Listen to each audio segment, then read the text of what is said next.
भगवान श्री कृष्ण मौन हो गए। मित्रों समझो, प्रेम का मार्ग बहुत कठिन है। यहां सब कुछ दे करके भी व्यक्ति को सिर्फ बस इतनी ही चाह होती है कि वह जिससे प्रेम करता है उसको कोई पीड़ा ना हो।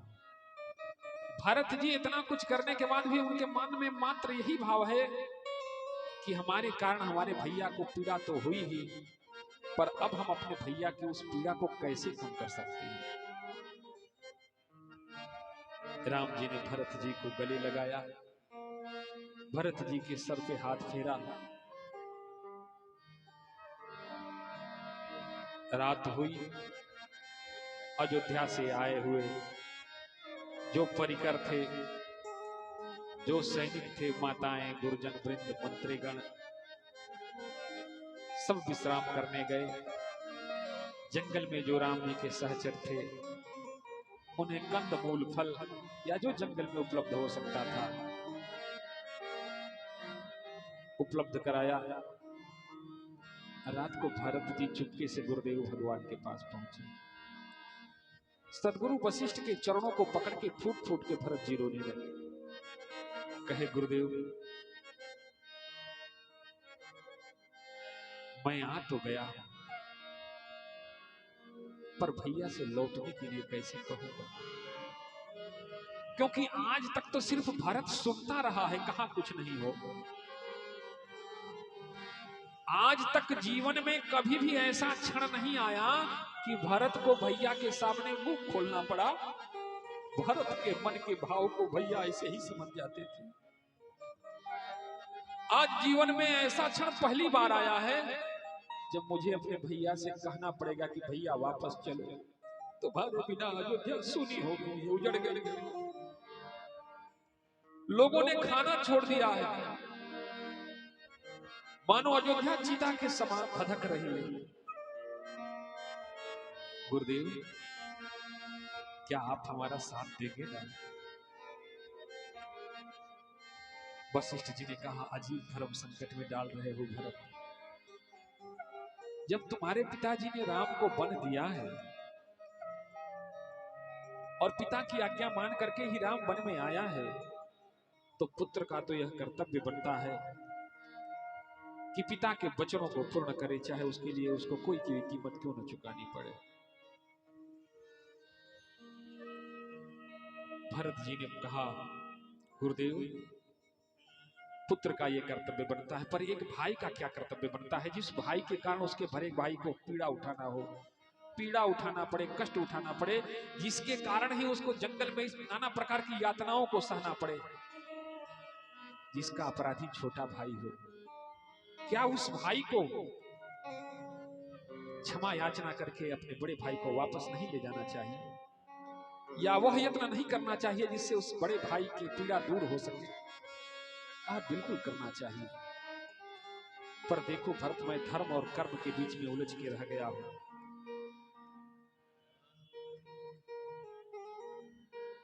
धर्म और कर्म के बीच में उलझ के रह गया हूं।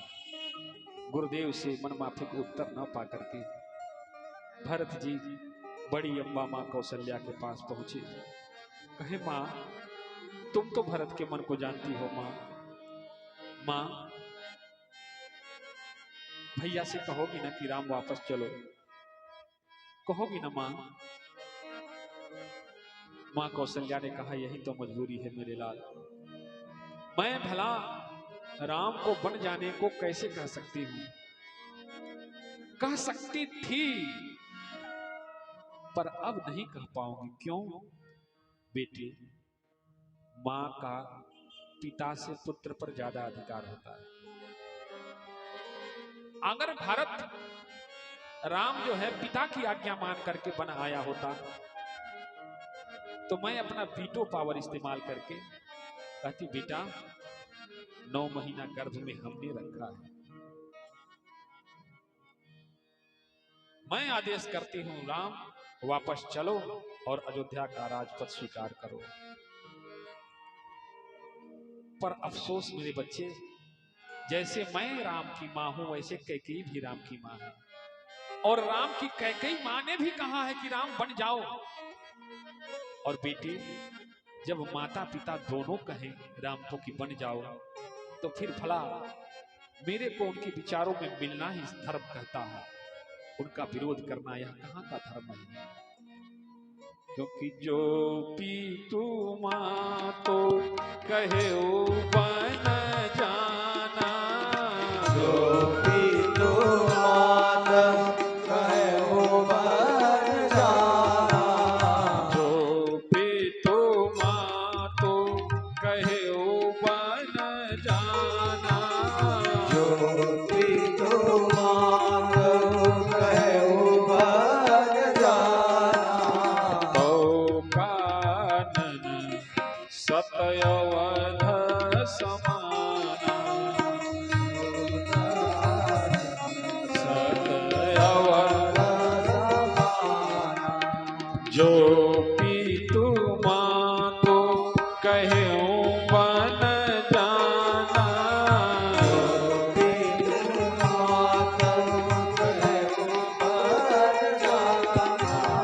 तो कानन सतयवध समाना।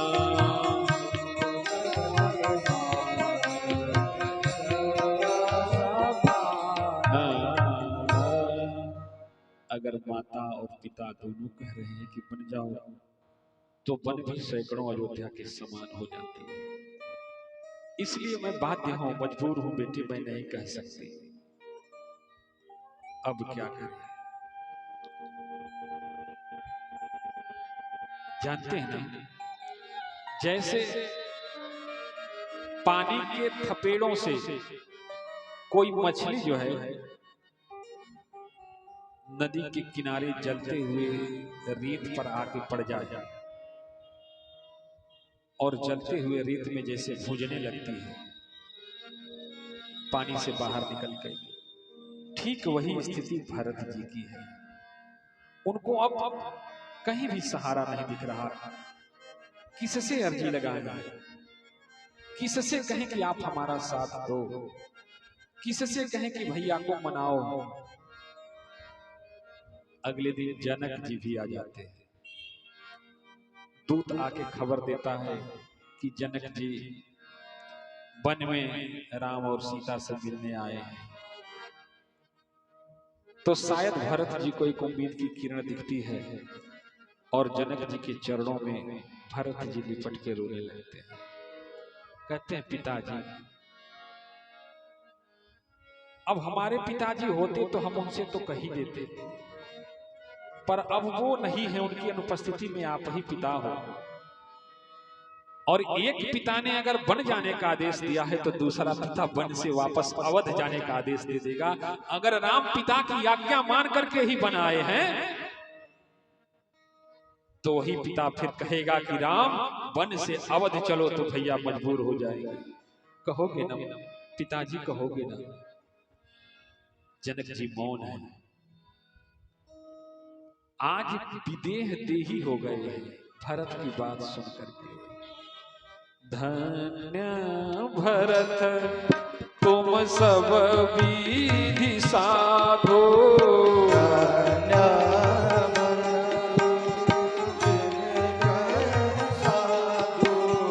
धन्य भरत तुम सब विधि साधो,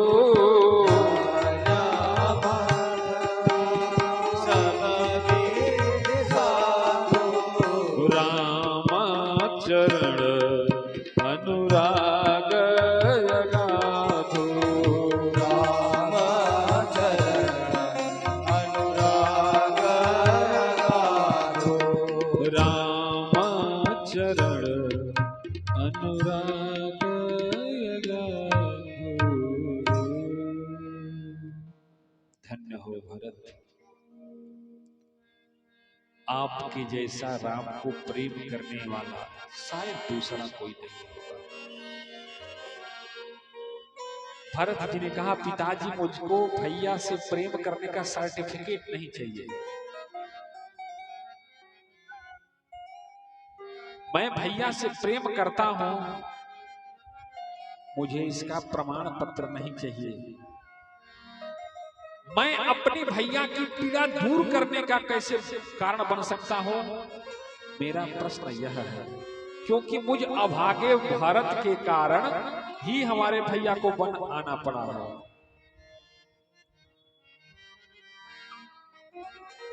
दुर्भाग्यवश कहें या मां की कुटिलता बस कहें या पुत्र मोह बस कहें या चतुराई बस कहें या प्रारब्ध दोष बस कहें, पर कहीं न कहीं से कारण तो मैं ही बना हूं ना। मुझ भरत के लिए ही भैया ने राज्य तो छोड़ा ना, अयोध्या छोड़ा ना।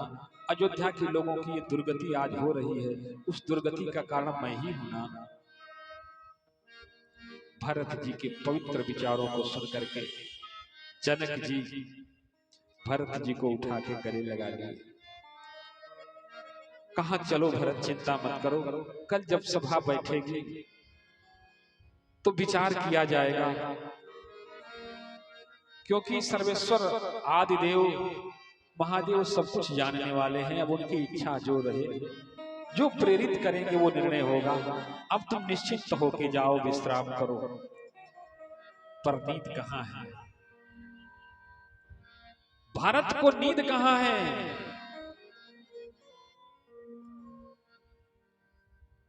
कैसे सोए? उन नैनन में नींद कहाँ है? उन नैनन में नींद कहाँ है? जिन नैनन में राम समाए, जिन नैनन में राम समाए। उन नैनन में नींद कहाँ है? उन नैनन में नींद कहाँ है? जिन नैनन में राम समाए, जिन नैनन में राम समाए। रात भर भैया के ही विषय में सोचते सोचते रात बीत गई। सुबह हुआ, सभा लगी। माताएं, मंत्रीगण, गुरुदेव भगवान, जनक जी और वनवासी सभी इकट्ठा हुए। सबके बीच में राम जी बैठे। भरत जी ने अपनी प्रार्थना स्वयं पेश किया, भैया मैं आपको वापस ले जाने आया हूँ और वन में ही आपका राज तिलक करने आया हूँ। हम यही निर्णय लेकर के आए थे कि वन में ही आपका राज तिलक करेंगे और अपने राजा को वापस लेके चलेंगे। और भैया याद रखना, इस बात में गुरुदेव की भी अनुमति है, माताओं की भी स्वीकृति है और पूरे अवध के लोग चाहते हैं कि आप भरत की बात मान के हमारे साथ चलो। एक बात याद रखना भैया, अगर कहीं तूने मना किया ना तो तुम्हारे चरणों की सौगंध भैया, भारत भी वापस नहीं जाएगा। और अगर आदेशित किया कि भरत तुमको वापस जाना ही है तो विश्वास रखना भैया, भरत तुम्हारी बात मान के वापस तो जाएगा, पर भरत का शरीर जाने लायक रहेगा कि नहीं रहेगा, क्योंकि भरत के प्राण तुम्हारे चरणों में यही समर्पित हो जाएंगे। इसलिए धन्य भरत तुम सब विधि साधो, धन्य भरत तुम सब विधि साधो।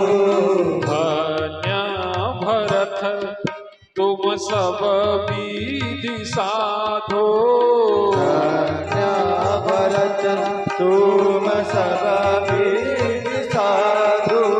राम चरण अनुराग अगाधो, राम चरण अनुराग अगाधो। राम चरण अनुराग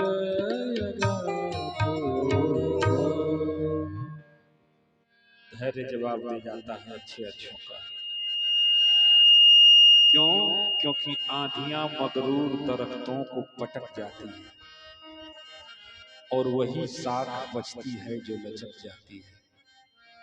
नेक कदमों का करिश्मा ही ऐसा होता है, वो जिधर जाते हैं तकदीर उधर जाती है।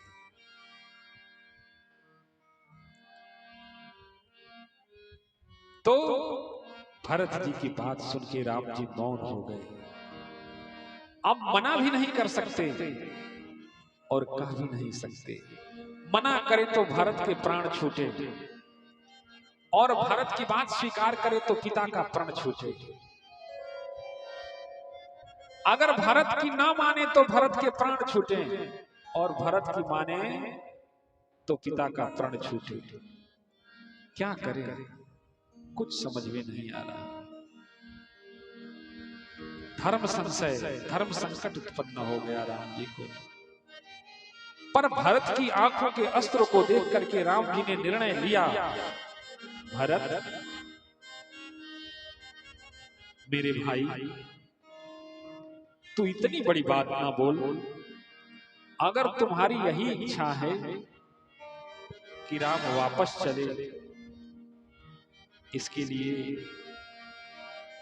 तुम्हारे प्राण छूट जाएंगे, तो भरत तुम्हारे लिए राम हजारों बार मरने को तैयार है। पर मेरे भाई, मैं ऐसे शब्दों को नहीं सहन कर पाऊंगा। क्या हुआ? पिता का प्राण टूटेगा टूटे, लोग हंसेंगे, राम पर हंसे, कुल की मर्यादा जाएगी जाए, पर मैं भरत जैसा भाई नहीं खो सकता।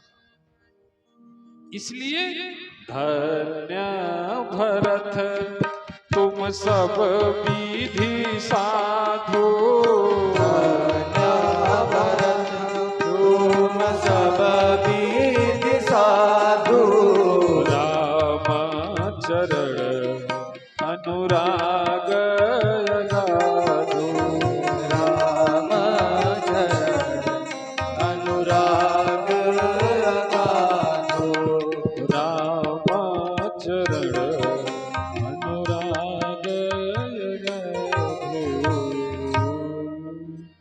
तब गुरुदेव भगवान वशिष्ठ खड़े हुए और बीच का रास्ता निकाला। भरत जी ने क्षमा याचना किया। भैया, भरत आरत के वशीभूत होकर बावला हो गया था। वो सिर्फ अपनी ही सुनाने में परेशान था। क्षमा करना भैया, मैं कामनाओं से युक्त होकर के यह भूल बैठा था कि हमारे भैया की खुशी किसमें है। भैया, अब आप जो कहोगे भरत वही करेगा। राम जी मौन रहे, पर गुरुदेव वशिष्ठ खड़े हुए। उन्होंने कहा, भरत तू यही चाहता था ना कि राम राजपद स्वीकार करे, तो चित्रकूट में यही राम को राज्याभिषेक किया जाएगा और राम राजा होगा। और तू राम का सेवक मान ही रहा है, तो राम की अनुमति से, राम के आदेश से तू अयोध्या के राज्य कार्य को स्वीकार करे। शत्रुघ्न भैया बोल पड़े कि स्वीकार तो कर लेंगे, पर अयोध्या के सिंहासन पर कौन विभूषित होगा। तो गुरुदेव भगवान ने कहा कि राम की साखड़ी। भरत जी ने प्रार्थना किया, भैया अगर कुछ मांगू तो दोगे? राम जी ने कहा, तू राम से उसका प्राण मांग ले, कुछ की क्या बात करता है। तब राम जी ने सहर्ष भरत जी को अपनी पावड़ी दी। प्रभु करी कृपा पावड़ी दीनी,